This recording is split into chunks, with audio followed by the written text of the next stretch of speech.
All right, well, I think I'm going to start a minute early, because it's pretty much time. This talk is Understanding Parser Combinators. My name is Scott Wlaschin. That's my Twitter handle. I have a website, f#forfundandprofit.com, and the code and the slides and the video will be on a directory called Parser at some point. So this is one of my talks where I try to squeeze like a whole day's worth of stuff into like 60 minutes. So as usual, I'll be going very fast and covering a lot of ground. I don't really, as always, I don't really expect you to remember everything, but if you can get just some of the concepts and if it gets demystified, that's the main thing. So it just becomes less intimidating. So I'm going to be using F# for code examples. The concepts will work in pretty much any programming language other than COBOL or something. So here is some typical code using parser combinators. And when you look at it, when you first come across code like this, it looks kind of intimidating. The main thing is there's all these strange symbols. There's like a vertical bar thing and angle brackets with dots and stuff. And I think that's one of the things which is particularly intimidating. And so I guess the goal of this talk is if you can understand this code or at least not be intimidated by this code, that will be a success in my book. Obviously, it's really hard to learn everything in 60 minutes, but if you can just look at this and say, that kind of looks vaguely familiar, let me look that up and see what it does. So first of all, I'm going to talk about what is a parser combinator library. And then we're going to build a very, very simple parser, which will be the foundation for the rest of the talk. We're going to build 3 very simple parser combinators. And then we'll start using those combinators to build more complex combinators from the simple ones. We'll have a little side track, a little side excursion on improving the error messages. And then finally, we'll get to the core thing, which is how to build a JSON parser using these techniques. So what is a parser combinator library? So when you write a parser, there's something you're trying to match. It's a keyword, or it's an int, or a string, or a float, or something. You're trying to match this thing. And in this model, you create a step in a recipe, a parsing recipe, and you end up with this object, which is a parser of something. So this parser of something is really a recipe that when you run it later on, it'll give you back whatever is the thing you're trying to look for. So you have these parser things, and then you combine these parser things with other parser things to make new kinds of parser things. So this combination of combining things together, that's what a combinator is. That's all it is. It's not particularly mysterious. But the whole point is that when you combine things and you get things of the same type, you can then cascade that. You can build on that and make bigger and bigger things from smaller and smaller things. This is the whole concept of composition, why composition is so important. And especially in functional programming, why people are so strong on using that technique. So here we have, in this case, a recipe to make a thing C from an A and a B. And then finally, when we've got the recipe, the parser, we have to run it. And when we run it, we get a success or a failure, depending on whether we succeeded in matching the thing. And in order to run it, we also need some input, which is the stream of characters that we're running over. So that's it. That's parser combinators in a nutshell. Now, why parser combinators as opposed to something like Lex and Yacc or Antler or the various other techniques? So the first thing is that they're written in your favorite programming language, which is nice. You don't have to kind of drop out into a different language to do it, which means also you can use your favorite tools to do the programming in, which is nice. There's no pre-processing needed. So the lexing, and in traditional parsers, you have a lexing stage and a parsing stage, and you transform the AST and all this kind of stuff. In the parser combinator model, it's all one thing. And because there's no pre-processing, it's very REPL-friendly, which you can use it interactively, which is kind of nice. Because it's such a small kind of thing, you can use it to create little DSLs really quickly, like Fog Creek, the software company. They used fparsec, which is the F# library for this, to write a little DSL for parsing query strings, a search engine. And very, very simple DSL. You say something and something, or quoted string and or whatever. Just like Google has a little very simple DSL. And finally, from my point of view, it's a fun way of understanding functional composition. So even if you're actually not going to use it for anything, it's a fun thing to learn because it gives you insight into what a nice functional library looks like. So let's start with a simple parser. And I'm going to create 4 versions of this parser, starting with something really simple and getting more and more complex. So the first version of the parser is going to be just parsing the character A. That's all it is. So in order, this is going to be a function. There's this parsing function, this grey box. And there's going to be an input, which is a list of characters or a string or a stream of characters, whatever. It's going to return true or false if it succeeds in matching the character. And it's going to return the remaining input. Now, if it matches the character, it's going to consume that character from the stream and return the remaining characters. What's really important is that the inputs and the outputs are immutable, just like in all functional programming. And in particular, that's very useful because that means if the parsing fails, you can take another parser and apply it to the same input. You don't have to worry that the file pointer's moved around and you're not starting at the same place. So that's a key aspect of the Combinator design. So let's show you the code. So here's my p-char. I'm going to call it parser character A. If the input is empty, I'm going to turn false. If the first character is A, then I'm going to return true. And I'm also going to take the remaining characters just by starting from index 1 and returning the rest of the string. And if it doesn't match if it doesn't match A, I'm going to return false. So that's really a brain-dead kind of parser. If you're not familiar with F#, these are actually the return values. You don't need a special return keyword in F#. So that's what we're returning. Okay, so that's version 1. Version 2 is a little bit better. The problem with version 1, of course, is hard-coded for character A. Let's make it a bit more flexible and allow us to pass in any character. So I'm going to pass in an extra parameter now, which is the character to match. So it could be an A or a B. We could get really, really exciting here. The other thing is the output is going to be a bit more complex this time because if it matches, I need to return the character that I match because I don't know, whether it matched or not, and the remaining input. And on a failure, I want to return a nice error message. I don't just want to return true or false. I want to return a message like, I was looking for an A and you gave me a B, something like that. So let's look at the code for that. Very similar. This time I'm returning a nice error message, no more input. If it matches the character, I return the matched character and the remaining. And if it doesn't match, I have a nice little error message. I was expecting this and I got something else. The problem with this code is it doesn't compile. Because the return values here are different types, that return value is different from the other one. On the failure case, I'm returning a string, but on the success case, I'm returning a pair, a tuple of the matched character and the remaining string. So this won't compile. So the way to fix this in a functional programming language is to create a union type, a choice type, I like to call them, which is a choice of either case. So we're going to create a type, I'm going to call it results. And it's got 2 cases. It's either a success or it's a failure. And if it's successful, it's going to have a tick A. That's the F# way of saying it's a generic type. In C# or Java, that would just be like a capital T or something. So those are the 2 choices. And then our output now has 2 choices as well. On the success branch, it's the pair. And on the failure branch, it's the message. So let's see how the code has changed. So now that instead of returning the string, we're going to return the failure of the string. And instead of returning the pair, we're going to return the success of the pair. And again, on the failure case, we're going to return a failure branch as well. So that's our version 2 code. Hopefully this is, I know I'm going through it very quickly, but this hopefully is really kind of obvious. Roughly, again, the concepts are really obvious. The details of the code you don't have to worry about too much.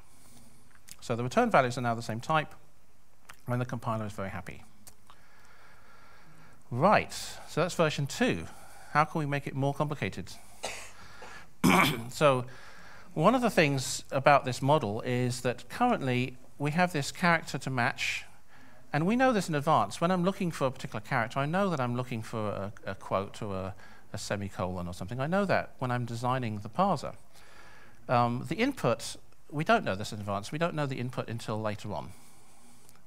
So what I really want to do is be able to work with all the stuff, with the information that I do know, and kind of delay working with the rest of the stuff until I actually have it at runtime. So the way to do that in a functional programming language is to return a function. So instead of having a 2-input function like this, I'm going to turn it into a 1-input function which returns another function. So you see there's before and there's after. So this thing is now going to return a function. That function is just like the original one. It's got this little input stream, and it's got the result, and so on. So now what we've done is we've got a way of building a function that when we run it with an input stream will actually do the work. In version 4, we're going to take this function, which is kind of awkward to use, and we're going to wrap it in a type. We're going to just wrap it up so it becomes a thing. And we're going to call this thing a parser, and in this case it's a parser which returns a char. And here is the type. This is where it starts getting a little bit ugly. So the type of parser, it contains a function inside the type. So this is definitely functional programming here. It's a function which is being treated as an object. And the function in there takes a string, and it returns a result. And then we're wrapping it up in this parser type. So that's our basic parser. So let's see, we'll go back to our recipe model and see how it works. We've got this character we want to match. We run it through this thing. We now have this parser, right? And then we're going to combine all these parsers. And remember that a parser just basically means it's something that if you give me some input later on, I will then give you a success or failure later on. Okay, and when I want to run it, I give the input. And again, if you look inside the parser, basically it's just a function inside there. So all I have to do is run that function with the input, and it gives me the success or failure. So let's look at how the run code works. So to run a parser with an input, basically you just unwrap the parser to get the inner function, and then you call that inner function with input. So the piece of code that runs it is really trivial. All right, let's see some code. That's enough talking. So this is the real code. There's the result type. There's the parser type. There is the code that matches the thing. There's the run code. Let's see if this works. And so here is a parser for the character A. Whoops. There's some input.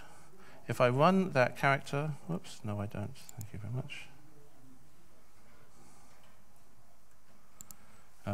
If I run that parser on that input, I get this down here, it's a success.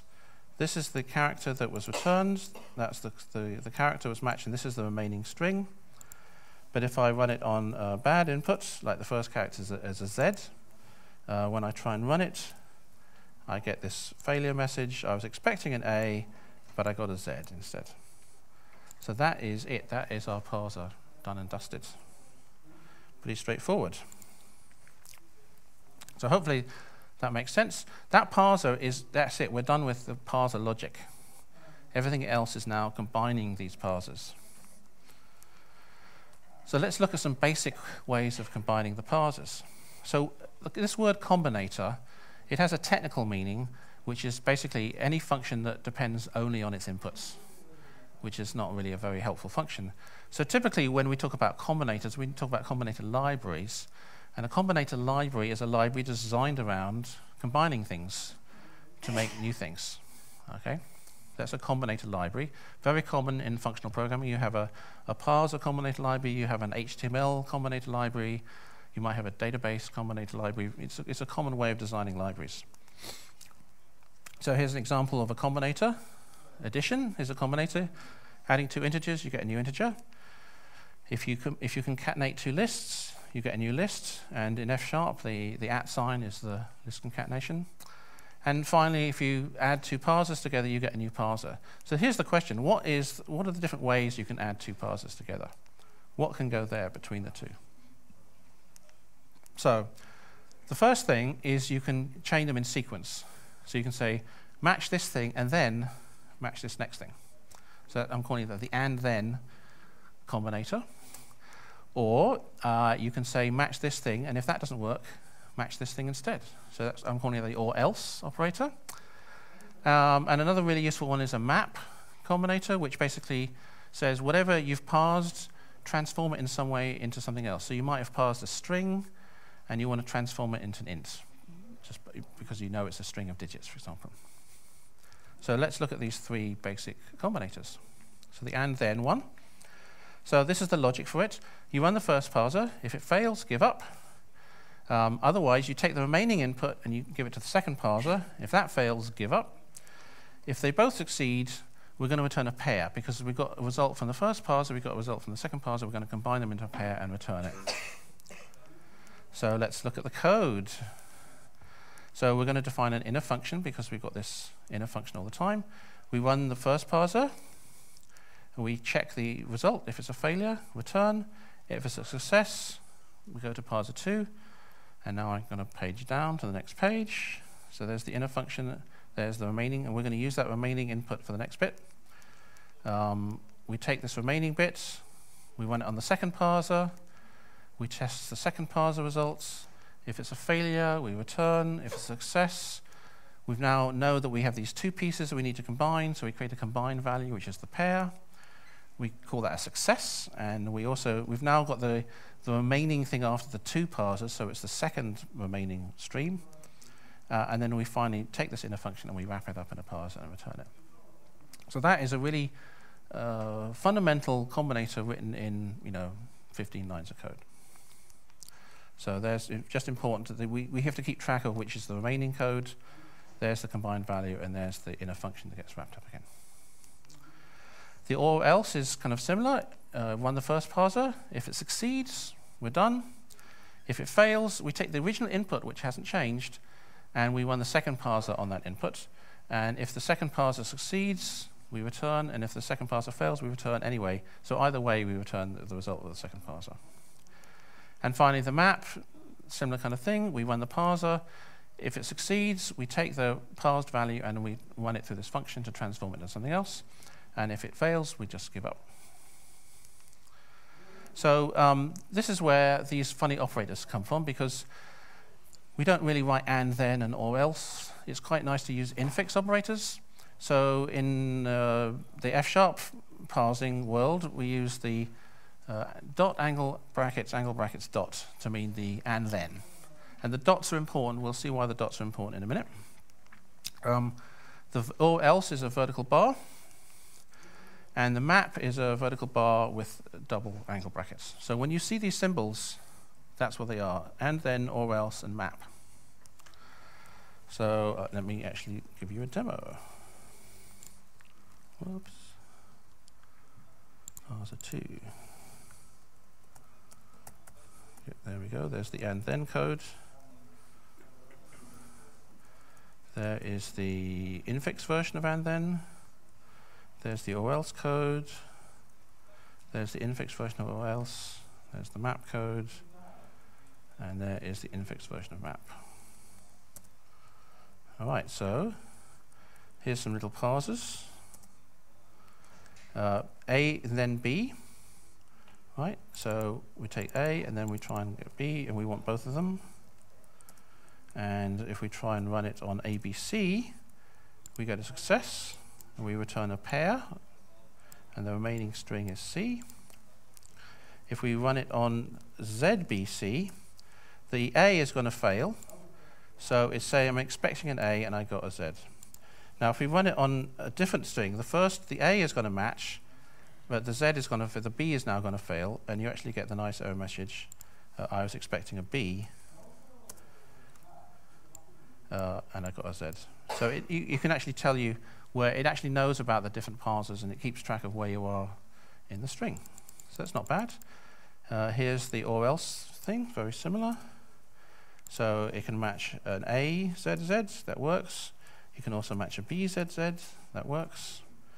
And then you can start combining them. You can say it's a B or a C, and then it's an A or L, and then a B or a C. And here is the map in action. So I'm going to take an A and a B, and then I'm going to map it. I'm going to take this pair, which is a pair of characters. I'm going to turn each character into a string, and then we're going to add the two strings together. And when I run that, I now get a string back. Rather than a pair of characters, I get a string with two characters in it. So there we go. And here's, let's do an integer one. So I'm matching these two characters, 1 and 2. Again, I've got a pair of characters. I'm going to turn them into strings, and then I'm going to turn the resulting string into an int. So this should actually be an int, like this. And let's see if it is. And there it is. It returns an int. You can actually see it says it's a result which returns an int down here. All right, so that's it for the basic combinators.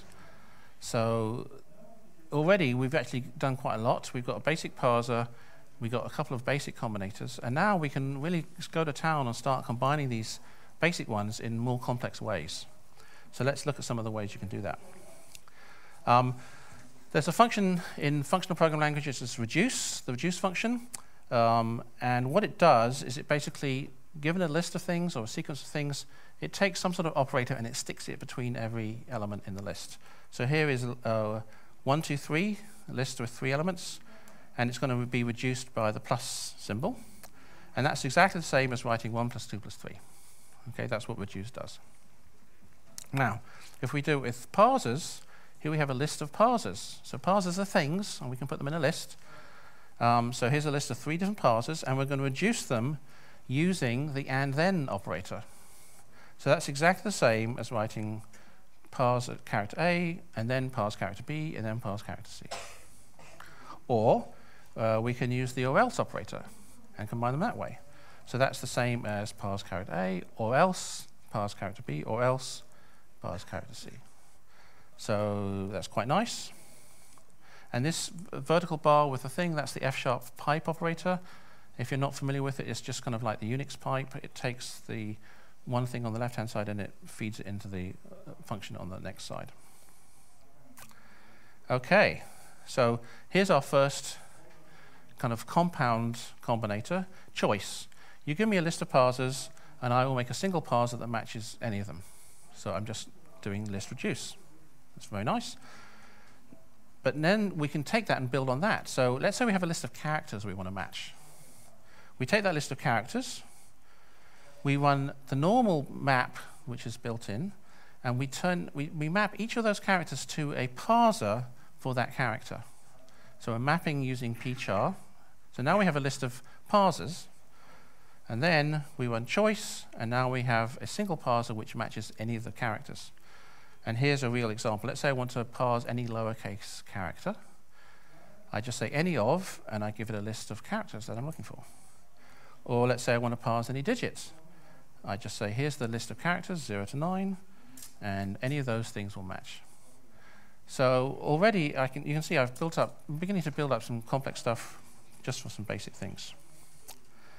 Another important combinator is a sequencing thing. So I have a list of parsers, and I want to do them in sequence. And the code for this is a little more tricky.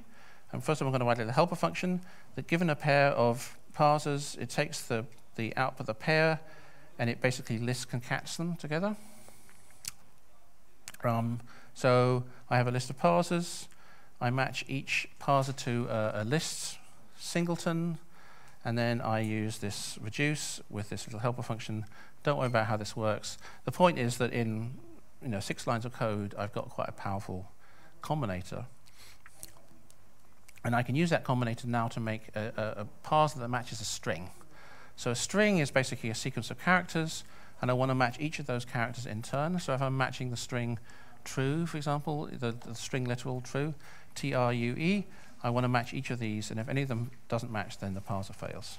So I take each character in the string, I map it to a parser, I use sequence to turn it into a parser which returns a list of characters. I then convert that into an array of characters, and then I convert the array of characters back into a string, and now I have a parser for strings. And like I say, the code, you know, I wouldn't worry about the code, really understanding the code. But the point is that this is like a few lines of code. Once we've got the basic combinators done, the other combinators become very simple to write. So there's parse lowercase, there's parser digit. So if I run the lowercase parser, it says, yes, I succeeded, and I found an A. If I parse a lowercase, and it's the first letter is an uppercase A, it's a failure. I was expecting a Z. Now it's interesting because it's expecting any of these characters, and it's the last one. It gave up on the A, it gave up on the B. When it got to the Z, when it gave up, that was the error. So it's saying I'm expecting a Z. That's a kind of ugly error message, and we will deal with that shortly. Similarly with parsing a digit. Let's move down to parsing a string. So I want to parse the string, ABC. If I pass in a proper string, that's successful. It matches ABC, and the remaining string is DE. If I put a bar in the second position, it knows that it's expecting a B there and got a vertical bar.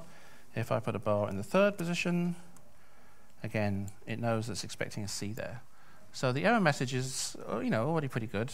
They could be better, but that's not bad considering we've literally written like 30 lines of code so far.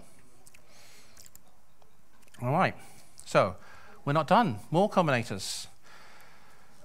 Many, many more combinators. You can build a huge library of combinators, a combinator library. So the first set of combinators is what I call the more than one combinators. So sometimes you have something where you want to match more than one of a certain thing, more than one comma, more than one character, whatever. So there's a many combinator and a many one combinator, which is one or more or zero or more, and then an optional, which is 0 or 1. Those are really common. And here's a good example, white space. A white space character is any of a space or a tab or a new line. And then white space in general is one or more white space character.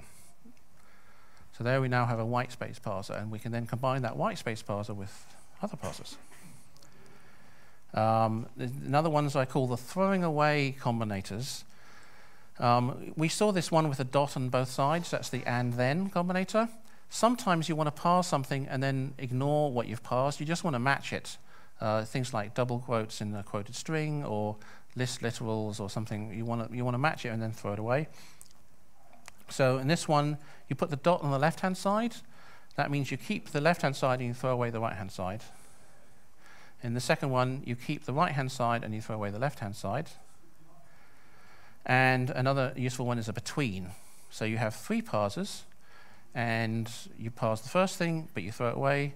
You keep the second one, and you throw away the third one. And again, that's something like a double-quoted string. So let's look at that. There's a double quote, parse a single parser quote.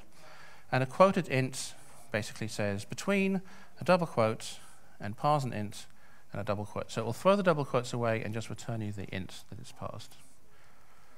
So there you go. That's another one. And separators is another one, really, really common. You know, a comma-separated list or a semicolon-separated list or something.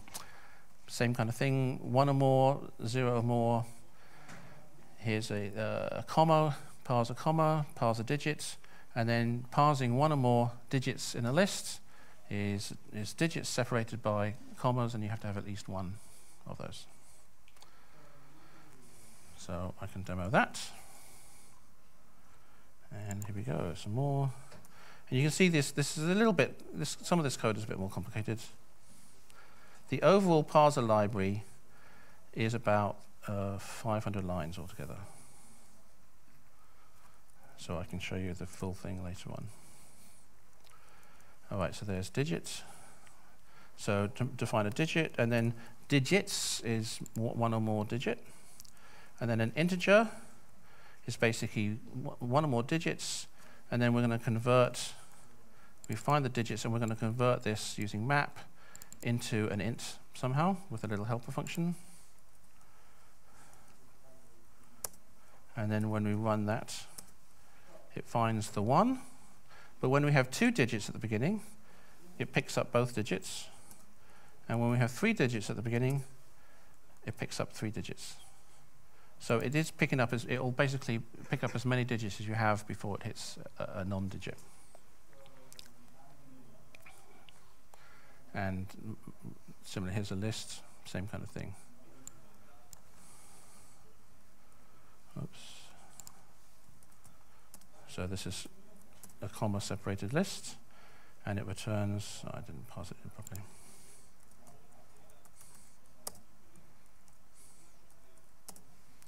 So you can see it's returning a list of digits that it found.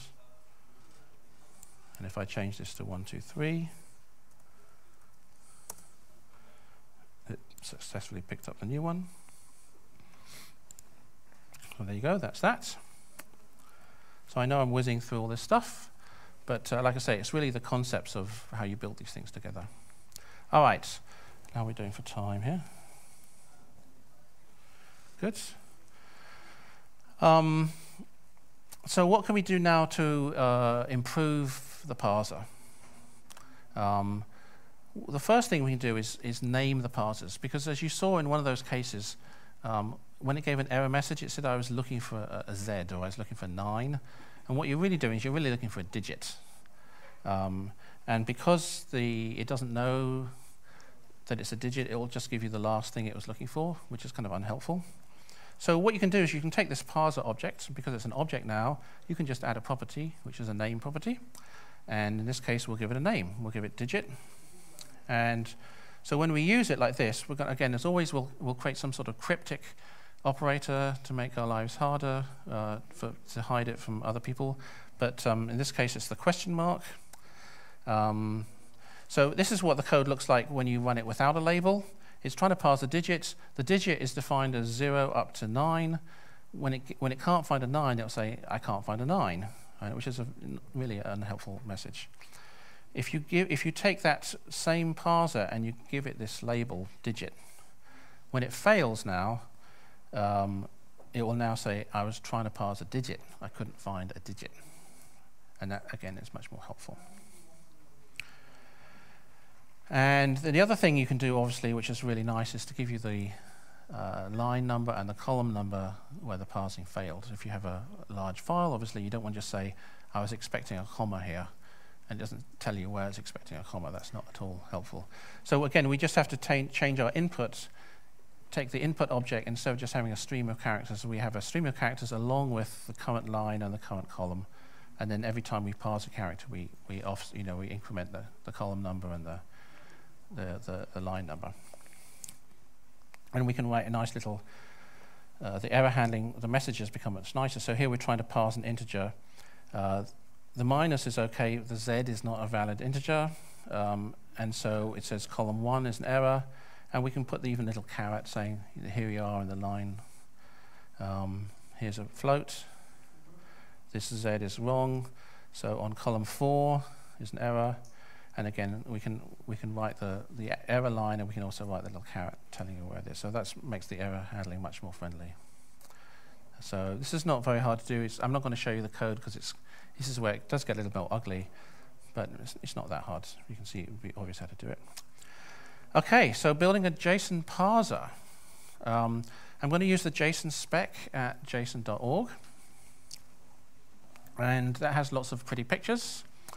And this is the first picture, which is that a JSON value is one of the following things. It's a string, or it's a number, or it's an object, or it's an array, or it's true or false, or it's null.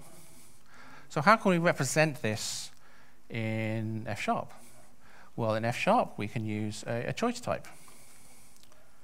So here's our choice type. A JSON value is either a string with a string inside it, a number with a float inside it, an object, which is a dictionary of key-value pairs, where the keys are strings and the values are other JSON values. An array is just a list of JSON values. A Boolean is just a Boolean, and a null has no value at all. So that's a type that represents a JSON value. All right, let's start parsing it.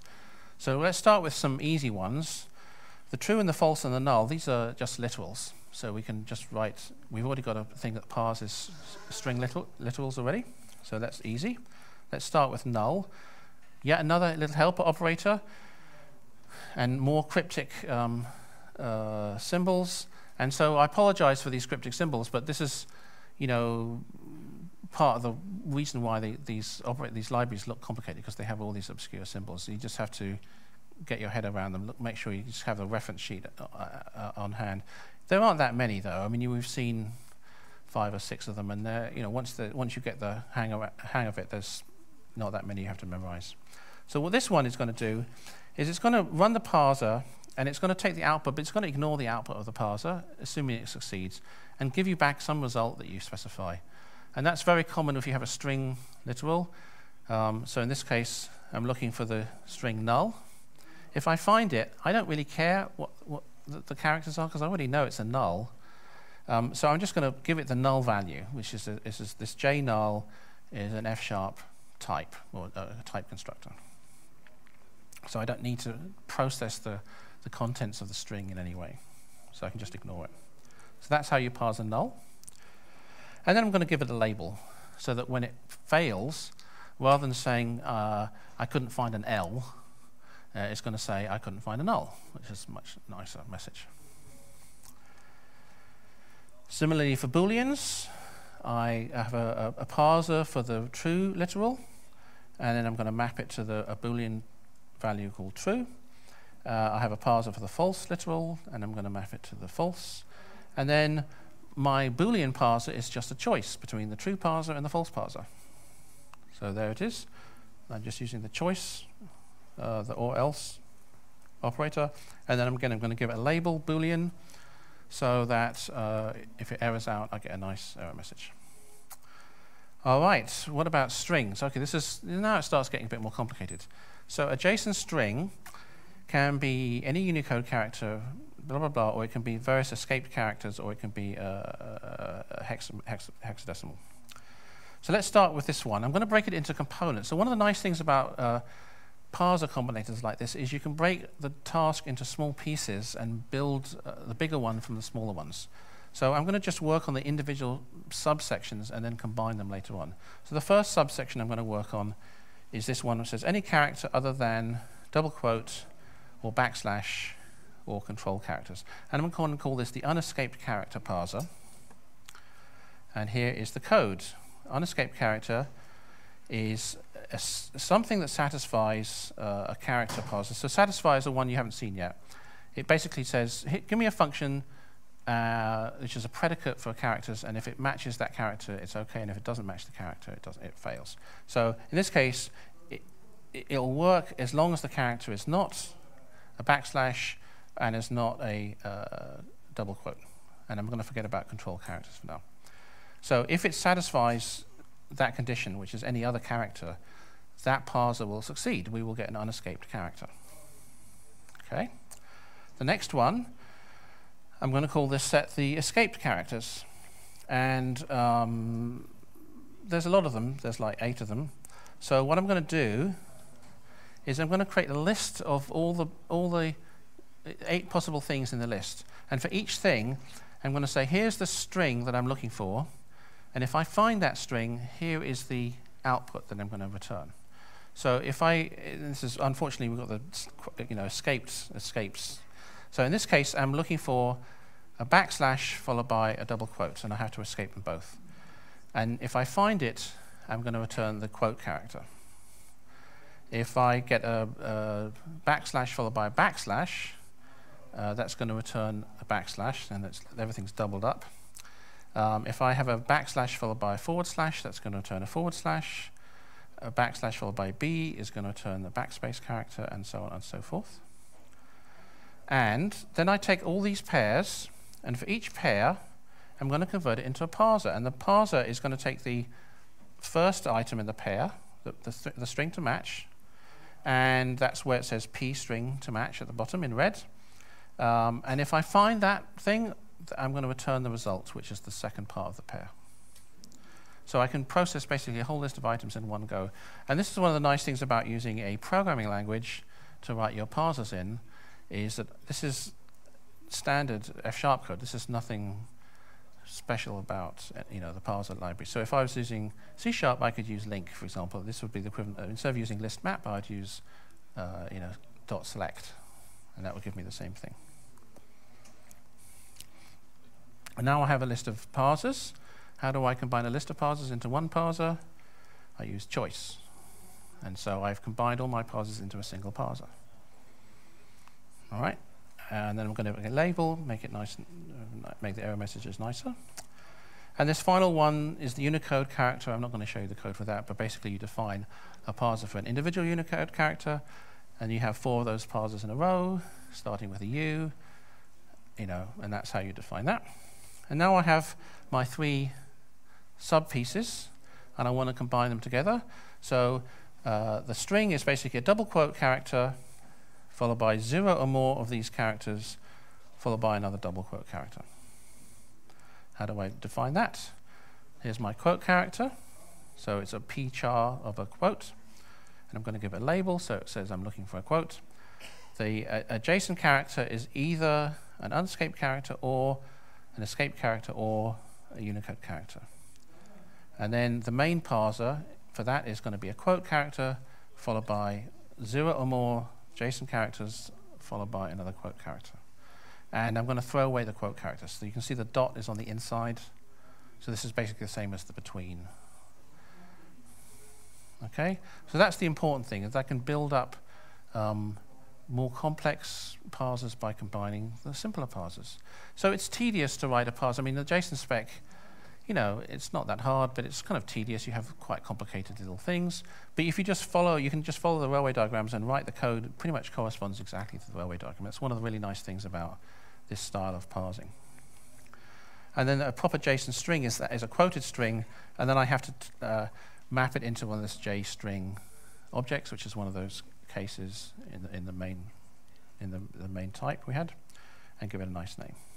All right, numbers. Okay, this is a bit more intimidating. So break it into smaller pieces. There's a sign, which is optional. There's what I'm calling the integer part, which is either a 0 or digits 1 to 9, followed by 0 or more normal digits. Okay, so let's look at that. So there's the optional sign. I match the hyphen, and I say it's optional. I can be 0 or 1 of these hyphens. The 0 part is just matching the string 0. Okay. The digits 1 to 9 is basically any parser that satisfies where the character is a digit but the character is not 0. The normal digits are anything where it satisfies where the character is a digit. So, and I'm using the char as digit rather than 0 to 9 just in case there are some Unicode digits that are not an ASCII digit. I'm not an expert in Unicode, but almost certainly there's some weird numbers out there somewhere. All right, so non-zero integer, we said is a 1 to 9 digit, followed by 0 or more normal digits. So I'm going to combine them using that little and then. And then I want to turn that into something useful, so I map that. I've got a little pair. I turn the first one into a string because the first one's a character. The second part is going to be a string, and I combine them into a new string. So I've now got a string there. And then finally, the entire integer part is either the 0 bit or the non-zero bit. So it's tedious, but it follows the design. You can see it follows the railway. It's not hard to write. It's just boring to write. Same thing for the fractional bit. A fraction is a decimal point followed by 1 or more digits. That's easy to write. There's a decimal point. It's a decimal point followed by 1 or more digits. The exponent part is either a lowercase e or an uppercase e followed by an optional sign followed by 1 or more digits, blah, blah, blah. Same kind of thing. So, it kind of gets boring after a while writing all this stuff. But there you go. The good thing, by the way, is that when you do write this, it will do type checking for you. So you won't be able to mess it up too much. If you try and combine something that's not the right type, it won't compile. So you're pretty much guaranteed that at least whatever you type in is going to work. It might not parse exactly what you want, but it won't crash with some weird error. So now we have our 4 different parts. We're going to combine them. So we say it's an optional sign combined with an integer part, with an optional fractional part, an optional exponent part. We're going to take this whole thing and convert it into a J number and give it a label. And so on, and so on, and so on. I'm not going to go through the whole JSON parser, but you get the idea. And so finally, we have all these parsers for these individual pieces now. We want to combine them into a parser that parses any JSON function. And here's the code. To parse a JSON value, you have a choice of something that parses a null, something that parses a boolean, something that parses a number, something that parses a string, something that parses an array, and something that parses an object. So the code really matches the parsing diagrams, which is very nice. So it's pretty easy to write this kind of stuff. All right, so let's actually see the demo. Right. So before we just get, I think I've got enough time to show you one thing here. Yeah. I just want to show you, here's the entire parser library, including all the line number handling and stuff. Quite a lot of, it's a little bit complicated. But even with all this line number handling and some utility stuff, the code itself altogether is, there's parsing an integer, there's parsing a float, 496 lines. Okay, so less than 500 lines for the entire parsing library, which includes utility things for parsing a float, parsing integer, parsing spaces, parsing white space, parsing a string, all that stuff. All these parsers are in less than 500 lines. The JSON parser itself, here we go. Here's the JSON value. Like I said, this is the real code. There's the escaped character code. There's the number code. Tedious. But the whole JSON thing is 295 lines. So let's actually test that.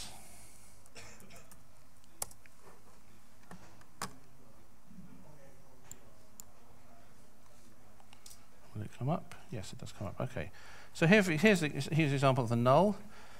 So there's the JNull parser, and it succeeds, and it returns a JNull. If I pass in null p, rather than just saying I was expecting an L, it gives a nice message. Column 3, error parsing null, unexpected p at that position. So that's a much more helpful error message. Similarly, parsing a boolean. If I try and parse trucks, it says, I'm trying to parse a boolean. You gave me trucks. There's an unexpected T. I guess it gives up on it can't find the true, so it tries to find the false. It can't find the false. So that's what that error message is. Okay, it's backtracking. Here's the string stuff. Let's go down to a real piece of JSON code. So here is a real JSON fragment.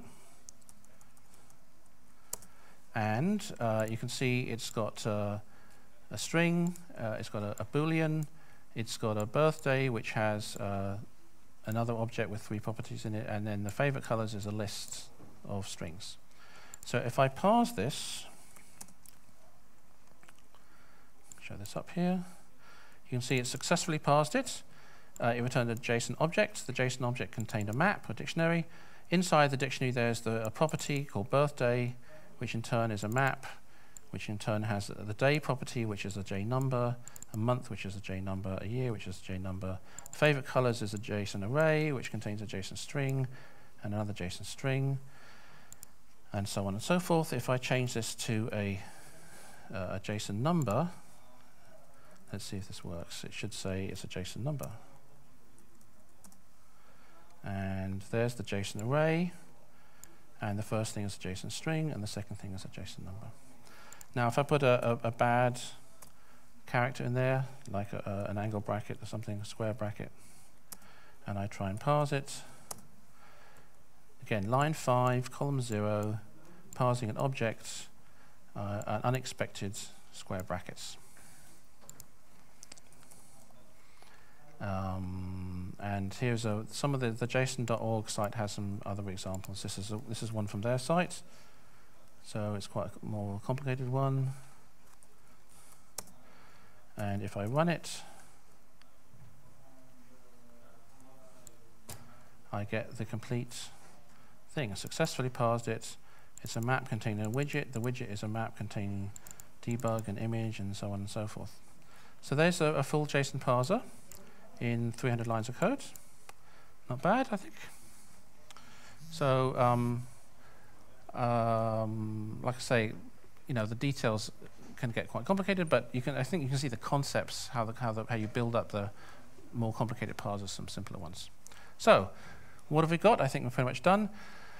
The most important thing is we're treating functions like objects. So the original parser returned a function, right?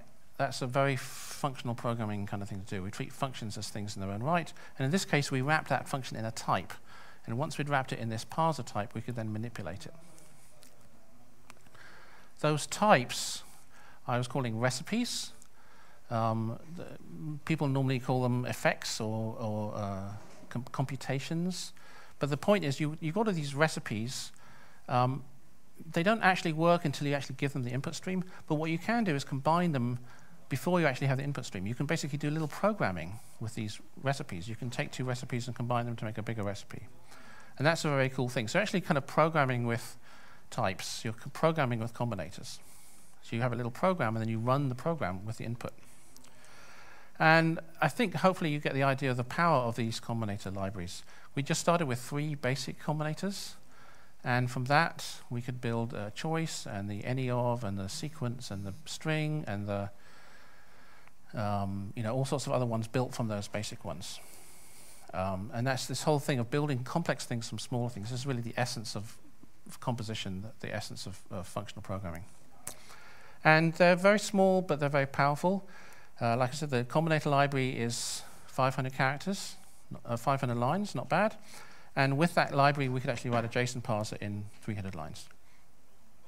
And people using these kinds of things, you can write binary parsers as well. You don't have to write string parsers. So you could write, they wouldn't be particularly efficient. By the way, this code that I've shown you is not at all efficient. It's really an example to get the concepts across. If you want efficiency, I would use a commercial, a more serious library. So for example, in F#, the fparsec library is the one to go for. And there are similar libraries for all other languages. So thanks very much. The code will be at the parser directory there. Contact me if you've got any questions, slides and video. If you want help with F#, F# Works Consulting. And if you want more about F# itself, go to fsharp.org. Thanks very much.